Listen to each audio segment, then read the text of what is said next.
My name is Robert Stanton. I'm a salesman at a company that's ingrained in the local community. This year I'll be turning 28, but this city isn't where I grew up. I left my hometown as soon as I graduated high school and made a beeline for this place. I'm genuinely thankful to the boss who hired a high school graduate like me and helped me grow into the man I am now. Back in the day, I had quite a reputation as a troublemaker in my hometown. You could say I was a bit of a wild child. I had a thing for motorcycles, and I was pretty darn good in a fight too. Or rather, I guess I just hated losing. After all, you can't lose a fight if you don't admit defeat. However, my wild antics definitely caused some headaches for my folks and teachers back home. These days, I'm all reformed and a respectable member of society. I don't go back to my hometown, but each time I reach out, I can tell my parents breathe a little easier. I've even started to send them a little money now and then. One day, after coming back from a client's place, I got a call from the boss. Apparently, he'd been waiting for me. I made my way to the boss's office, where the ever white-haired man greeted me. I apologize for keeping you waiting. As I lowered my head in apology, the boss just smiled and said, "No problem." This boss of mine, he's one of the good guys and is well known even in this town. He's pretty invested in community development and knows a lot of folks. People come to him for advice on all sorts of things, not just work-related. And he's always been incredibly caring. Despite having no ties to him, he took me under his wing like I was his own son. I was motioned to sit on the guest sofa. As I sat down, the boss started to talk. "Sorry for being so sudden, but Robert, what do you think about matchmaking?" Caught off guard by the sudden proposal, all I could do was let out a puzzled sound. I mean, it's true my social life lacks a feminine touch. Mainly because I haven't felt the need for it. To set the record straight though, it's not like I can't attract the opposite sex. It's just that I haven't felt like dating anyone. I still think I'm in the middle of getting my life back on track. I just wasn't in the mood to get a girlfriend. But what the boss suggested was matchmaking. This wasn't just about introducing her, it was about setting me up for marriage. Moreover, the introduction came from the boss, who was my benefactor. I felt anxious, wondering if there was any way out for me. I was trying to think of a way to decline, but my mind was all over the place, especially at a time like this. Listen, she's the daughter of the owner of Harris Enterprises. You've seen her a few times, haven't you? She shows up at Chamber of Commerce parties too. I'd seen the daughter of the head of Harris Enterprises before. She was well known in this part of town. But not because she's cute. She's famous for never smiling. It sounds good to call her a cool beauty, but she has zero sociability. Her beautiful eyes and well-proportioned face stood out even at the Chamber of Commerce parties. I'd always been friendly with the Harris Enterprises and the boss, and I wondered if maybe the boss couldn't refuse them. "She is about the same age as you." The president said he wanted me to introduce a good young man, and Robert, your face immediately came to mind. He handed over the marriage interview photo with a smile. When I opened the old-fashioned marriage interview photo, there was the daughter of the Harris Enterprises boss, dressed in a formal dress, sitting with a composed look on her face. She was definitely pretty and cute, but I thought I wouldn't like such an unsociable woman. I have my ideals too. A homey, cute girl with a smile. I like girls who eat well. The girl in the photo doesn't look like she eats at all. She looks so out of this world that I thought she might be eating mist or something. I think I'm not worthy. I tried desperately to decline with a non-committal phrase. "What do you mean? Are you saying my eyes are clouded? There's no one more suitable than you, is there?" The boss showed no signs of backing down. In the end, I was overruled by the boss's "why don't you at least meet her?" and I agreed to the marriage interview. Seeing the boss's happy face, I started to feel a pain in my stomach. The date for the marriage interview was set immediately, and I bought a new suit with the money the boss gave me. I wanted to decline the suit, but the boss told me not to destroy his reputation, so I ended up buying a new one. So, on the day of the marriage interview, I entered a high-class restaurant in a brand new suit. I had a sharp pain in my stomach from nervousness since morning. I hadn't told my parents about the marriage interview because I planned to decline somehow. The boss was sitting with me as a substitute for my parents. After a while of sitting, the landlady of the restaurant showed up. And with the landlady announcement that your party has arrived, the face of Harris Enterprises boss appeared. And behind the president, his daughter in a formal dress follows. Seeing her up close, she had skin like porcelain and a beauty that was somehow out of this world. I was taken aback. "Sorry to keep you waiting. This is my daughter. Her name is Nora." President Harris introduces her.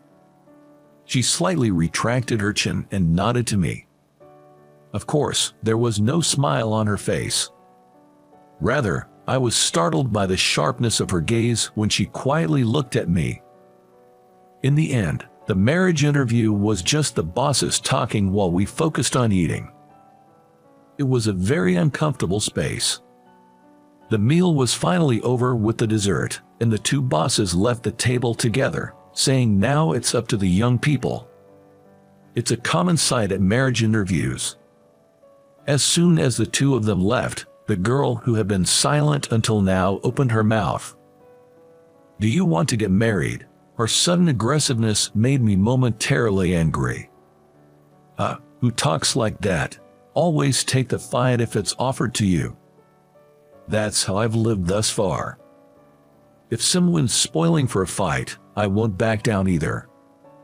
Her icy gaze stabbed at me, clearly pissed off at my attitude. The marriage interview was your parents' idea, wasn't it? You could have put it more tactfully. You have been staying silent throughout the meeting. Are you trying to embarrass my boss? Think about it. Once I start talking, it's hard to stop. I express my distaste for her attitude. Acting high and mighty. Who do you think you are? Living a life that gives you the right to lecture others. We both seem to have confrontational personalities. After a huge argument that caused the landlady to intervene, the marriage interview ended. I figured she would be the one to reject me. Even so, she was a strong-willed president's daughter. I went back to my apartment and thought about her. I was mad, but there was a part of me that couldn't hate her, leaving me feeling unsettled. Days passed since the marriage interview, and I hadn't received any rejection. Instead, I was called into the boss's office during my lunch break to be told that there was a date invitation from her. I was genuinely shocked and taken aback. After such a huge fight, her not rejecting me was surprising. It could be some kind of prank. I left the boss's office feeling like I'd been had. In my hand was a note with the date and time of the next meeting. I needed a drink to deal with this. As soon as I got back to the office, I asked a colleague to join me for drinks that night. That evening, after getting the news about the date from the boss, I went out drinking with my colleagues at a bar. The story of the marriage interview had apparently become office gossip, and my colleagues seemed genuinely interested. I amusingly shared with them how I had a major fight with the president's daughter at the marriage interview. My colleagues jokingly warned me, "You're gonna get fired," and I felt a chill thinking it might not be that far-fetched. To shake off that anxiety, I got seriously drunk, which was something I hadn't done in a long time. A junior female colleague was doing her best to support my drunken self. As we staggered towards the subway station, I spotted Nora Harris in the crowd. Our eyes locked instantly. Then, expressionlessly, she flashed me the middle finger. In response to her blatant provocation, my drunken head heated up. I was pulled along by my junior female colleague as I wobbled. Even as I was being led, I couldn't take my eyes off Nora. Noticing my gaze, Nora nonchalantly lifted her skirt to flash her pure white thighs at me. I was captivated by their whiteness. Just as I heard, "Watch out, you're going to hurt yourself," I crashed into a corner wall. I saw stars as I banged my head on the wall. Ouch! I crumpled over, clutching my throbbing head that I had hit hard. Out of the corner of my eye, I saw Nora grinning wickedly. What the hell? I can't help but grumble to myself. She can smile after all. However, strangely, I didn't feel angry. I found myself starting to enjoy Nora's audacious personality. The date that I was dreading somehow became something I was looking forward to. On the day of our date, I still had a bandage plastered on my forehead. Despite this, Nora's expression didn't change at all. As soon as we sat down side by side on a park bench, Nora repeated the words she had said during our initial meeting. "Do you actually want to get married?" Hearing the same phrase again, I felt there was a catch to this matchmaking. I thought that she might have a compelling reason to get married. "If there's a reason, I can help. Would you mind sharing it with me honestly?" She looked at me, her eyes wide with surprise. From my serious expression, she understood I wasn't joking. After a deep breath, she began to speak. This marriage interview, it seems, was something she had requested to her father. Apparently, she wanted to prove herself to Tom. She had been in a long-term relationship with her first love, but she had been betrayed by him and her best friend. Betrayed by her boyfriend and her best friend, the deeply wounded Nora wanted to get married to show them up. She wanted to show them that she didn't need them. That was the reason why she was rushing into this matchmaking. Her story left me a bit flabbergasted, but I also felt sympathy for her being betrayed by people she trusted. Being left alone suddenly is hard. I am a daughter of a president, so it'd be like you're marrying up, right? I'll also treat your parents well, if you want. We can even divorce when it suits you. Her face was dead serious as she desperately tried to persuade me. I guess she's this desperate because she still can't forget her first love. Suddenly, I find myself feeling a strange affection for her. So much for her cold beauty persona. Isn't she just a girl who can't forget her first love? I wouldn't mind going out of my way for her. After hearing her whole story, I found myself thinking like that.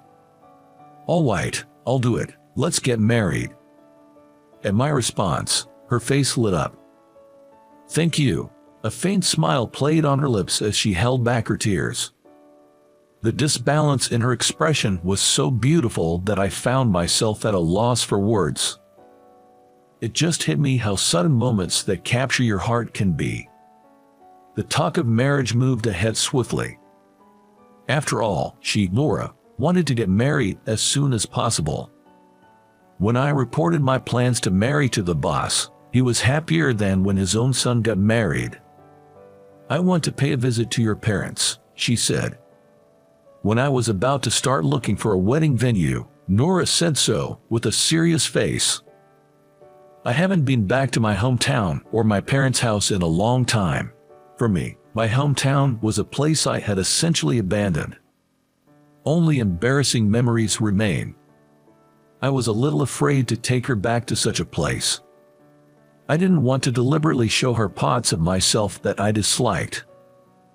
But she said, it's a necessary step, and wouldn't take no for an answer. In a way, she almost forcefully decided on my return home.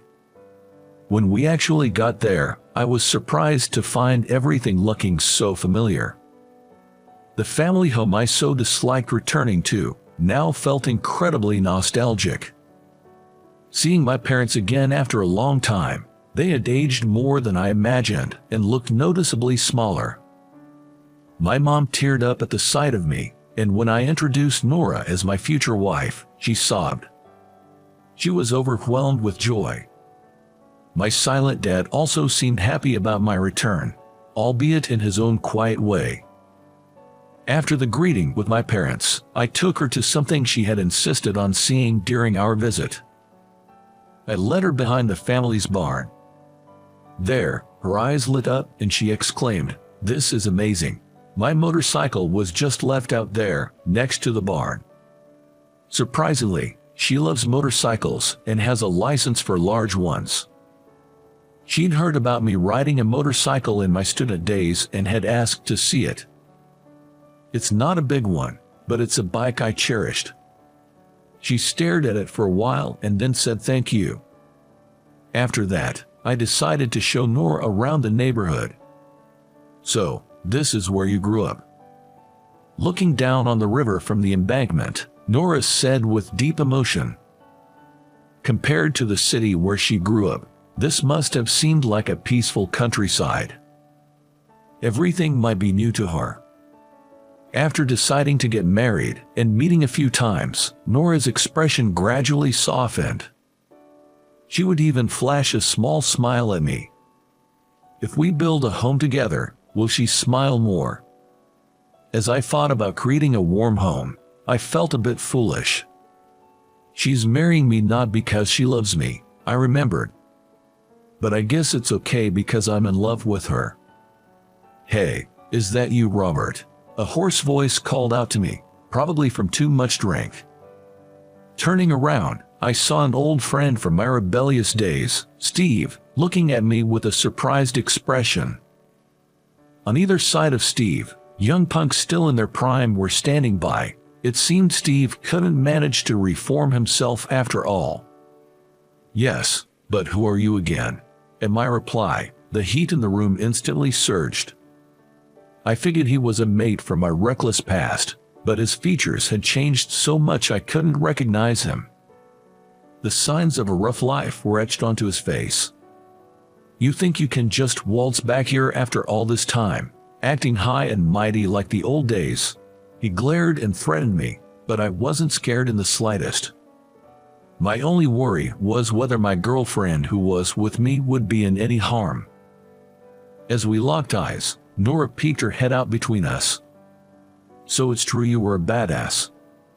she said, starting to laugh, clutching her stomach. Seeing her laugh so freely, both Steve and I were taken aback, losing momentum. "Who's this you're with?" "She's the woman I'm going to marry." "I see." Just like that, a peaceful expression fell over Steve's face as he looked at Nora. "It seems like your life has been moving on just fine." Hearing that, I remembered clearly who this guy was. The moment I realized, I froze on the spot. It was my ex-girlfriend's brother. I wanted to say something, but the words stuck in my throat, and I couldn't get anything out. While I was frozen in place, he gave Nora a gentle pat on the shoulder and smiled. "Be happy with Robert. I had a sister too. She's not in this world anymore, but do it for her sake as well." Leaving those words behind, he started to walk towards his car parked under the levee. The way he slouched slightly as he walked looked like a testament to the past he was carrying. As I stood there in a daze, Nora took my arm and smiled. "Should we go visit your ex-girlfriend and your buddy?" At her words, I shuddered. I wondered how she knew, my mind spinning. I left my hometown because of a motorcycle accident. I loved motorcycles since my rebellious days, and in my youthful folly, I thought reckless riding was cool. Back then, my girlfriend was a year younger, and she often rode behind me on my motorcycle.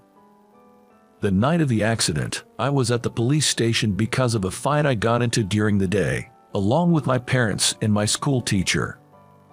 When she heard I was taken to the station, she panicked. She was riding on the back of my buddy's bike to accompany me up from the station when the accident happened. It wasn't because they were riding recklessly. The driver of the compact car that hit their motorcycle was an unlicensed high schooler.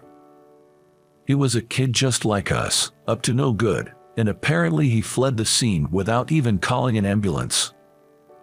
When I was finally released from the police station, I remember being punched out of the blue by her brother at the entrance. When I finally saw her and my buddy in the cold morgue, I couldn't even cry. I was left in a state of utter disbelief, emotionless, unable to do anything but gaze at the two of them. Afterward, as soon as I graduated, I left my hometown. I left everything behind, including my home, to start afresh. To my surprise, Nora seemed to know all about this. My dad would have definitely looked into my potential match. She said with a hint of regret. It made me wonder, knowing all that, why she would agree to this matchmaking. Knowing my past, how did this match even happen? By all accounts, I was a nuisance, wasn't I? Did her father not consider the harm it could do to his daughter? Times change. My dad understands that, and so do I. She retorted, sounding a bit upset. I scratched my head, realizing the depth of Nora's father's understanding. Perhaps being raised by such a parent is what made Nora as compassionate as she is. Let me meet her and his best friend. For the first time, I visited the graves of my ex-girlfriend and best friend. Nora stood next to me, her hands folded in silent prayer. When I asked her what she'd been talking about, she said, I was informing them about our marriage, with a chuckle. I declared that I was taking Robert. With a serious face, Nora walked ahead, leaving me stunned. She turned back and reached out to me. I took her hand. We held hands for the first time. Her hand was slightly sweaty, perhaps from the nervousness. Her face was calm as always. When I gently swung our hands, she looked down and gave a small, shy smile. Her shy smile was endearing. I wished she could open up to me sooner. And so, we walked hand in hand down the Sunset Road, lost in thought. 6 months after greeting my parents, we were finally on the eve of our wedding. Nora was still a grad student and surprisingly, busier than I was with my job. You're free to do what you want on your last night as a bachelor, you know, Nora told me at the cafe we were meeting at. My coworkers had invited me for drinks, but I wasn't particularly excited about my last bachelor's night. I was a little worried that Nora might get cold feet at the last moment. Nora, unaware of my feelings, seemed slightly upset. I think she feels guilty for pushing me into this marriage. Ew, how awful. Nora's face fell as she raised her voice. Do you know them? It's my ex, Tom. As I turned to the entrance, I saw a man in a suit and a trendy-looking girl entering the cafe. When the man spotted Nora, a distasteful grin spread across his face. He walked straight over to our table. Long time no see. So, you're getting married, huh? He talked as if we were close, but his eyes weren't smiling. He was a good-looking guy, but there was a hint of danger about him. Tomorrow is our wedding. It's a small ceremony for my family only. This is Robert. He's going to be my husband. Nora introduced. I gave a slight bow and muttered a quick, hi. The man looked down at me as though I was something disgusting. The girl with him looked anxious. So, you're being shipped off to a husband so soon. Is this an arranged marriage, or just a move to get back at me? Pathetic. Despite his provocative words, her expression remained unchanged. She cast her eyes down, seemingly ignoring the man's harsh words. Even if Nora could shrug it off, I couldn't. I glared at the man from my seat. My attitude seemed to make him falter slightly. I don't know where he comes from, but I'm not about to be bested by some man who's probably never thrown a punch in his life. Are you trying to pick a fight with my wife, or with me? I don't back down from a fight, you know. What are you gonna do? So what if it's an arranged marriage? Nora is the woman I chose. She's too good for you. When I growled back, Tom's face went pale. Layla, who fell in love with Tom, pulled the man's sleeve and said in a low voice, "Stop it. Really? You're gonna marry this uncouth man? Don't expect to be happy." Tom spat out a petty parting shot, then hurried out of the cafe as though he was fleeing. Nora watched him go, her face stunned. Then, she turned to look at me intently. I felt strangely uncomfortable under her gaze. Double what? Unable to endure Nora's scrutiny, I turned away. Ignoring my discomfort, she placed her hands on my cheeks and turned my face towards her. "Do you love me?" She looked deeply into my eyes and quietly asked the question. Caught off guard, I started to panic. My body temperature rose dramatically. At the same time, an irrational anger welled up in me. What a clueless woman. My words slipped out in embarrassed frustration. She frowned and gave my cheek a firm pinch. "Ouch, ouch, stop it. I just like you, okay? I never said you had to like me back." The pinching fingers finally released me, but my moment of relief was short-lived as she swiftly slapped both her hands on my cheeks. Why do I have to endure this? I glared at Nora, my eyes watering from the pain in my cheeks. How clueless can you be, you thick-headed man? Surprised by her sudden confession, I pinched my own cheek. I wanted to make sure I wasn't dreaming. My cheek did hurt, and she was standing in front of me, looking angry. And she seemed to be on the verge of tears. Making the bride cry the day before the wedding was unforgivable. I'm sorry. I apologize. I realized that I was the clueless one. She had been giving me signals all this time, and I had missed them. Nora stood there, her face pouting. Tomorrow, she would be standing next to me in a pure white wedding dress. I was glad I could confirm her feelings the day before our wedding. We might have our fair share of arguments, but we'd be a happy couple. Indeed, Nora and I were a perfect match.